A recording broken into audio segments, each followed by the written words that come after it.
ॐ श्रीगुरवे नमः।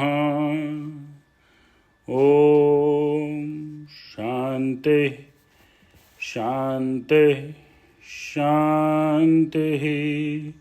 गुरुर्ब्रह्मा गुरुर्विष्णु गुरुर्देवो महेश्वरः। गुरुर्साक्षात् परब्रह्म तस्मै श्रीगुरवे नमः। ॐ शान्ति शान्ति शान्तिः। प्रणाम भगवान। आलू वाले बाबा जी का दिव्य ग्रंथ मणिरत्नमाला, जिसमें शंकराचार्य जी के 23वें मंत्र में एक छप्पे दिया था, किसको होवे नाश मोक्ष जिससे नर पावे, मन का होवे नाश मोक्ष तब ही हो जावे। इसका विवेचन हो चुका है। अब अगली जो लाइन है, भय नहीं किसमें होए, कौन भय रहित अनुपा, निर्भय कारिणी मोक्ष सच्चिदानंद स्वरूपा। अब इसका विवेचन होगा, जो इस प्रकार है। हमेशा भय किसमें नहीं होता।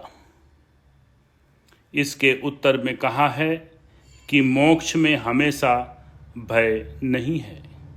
भय डर को कहते हैं और डर दूसरे से होता है। जब दूसरा बलिष्ठ होता है तब हमारी इच्छा को, हमको और हमारे पदार्थों को ले लेता है, भ्रष्ट करता है। उससे हमको भय होता है। जगत में एक से एक विशेष है और विशेष से सबको भय रहता है। संसार में शेर के लिए सवा शेर है, उससे भय होता ही है। इससे सिद्ध होता है कि संसार में कोई पदार्थ या स्थान हमेशा भय रहित नहीं है। संसार बंधन रूप होने से बंधन में हमेशा भय रहता ही है। हमेशा के लिए निर्भय स्थान तो एक मोक्ष ही है, क्योंकि मोक्ष अद्वैत है। तो द्वैत, जो द्वैत को देखता है वह भय को प्राप्त होता है। जहां एक ही एक है वहां भय नहीं। जहां एक ही आत्मा मोक्ष स्वरूप है वहां भय नहीं है।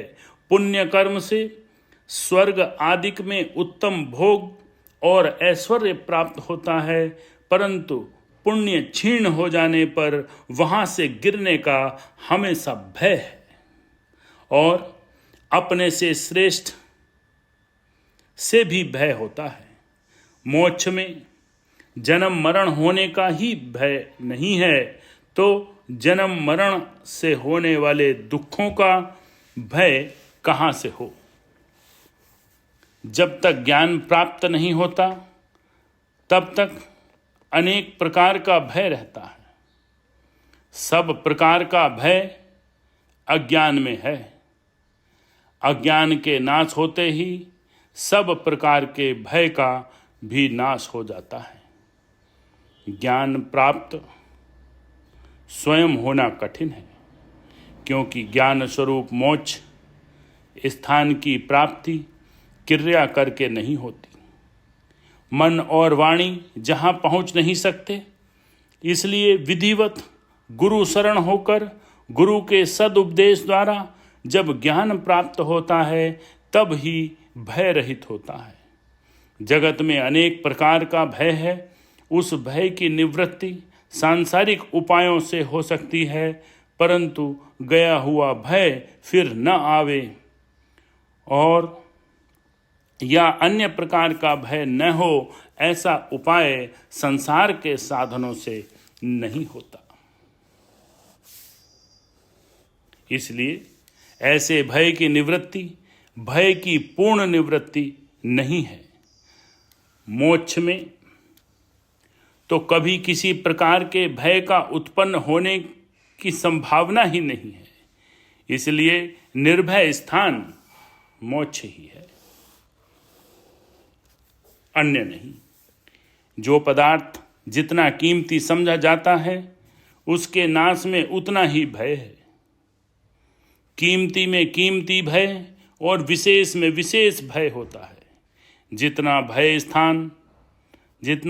स्थान धन इज्जत के नाश में होता है, उससे स्त्री पुत्र आदि के नाश या हरण में विशेष भय होता है। अपने शरीर का भय सबसे विशेष है और उससे भी प्राण जाने का भय विशेष होता है। ये सब तो एक ही जन्म के भय हैं, परंतु अज्ञान का भय तो अनेक जन्मों तक रहता है। जब तक ज्ञान प्राप्त न हो तब तक अज्ञान निवृत्त नहीं होता। प्राण जाने का भय और उसका निवृत्त होना एक दृष्टांत से समझाते हैं, उससे अज्ञान की निवृत्ति भी समझ लेना, जिसको कर लिया जाएगा। ओम शांति शांति शांति।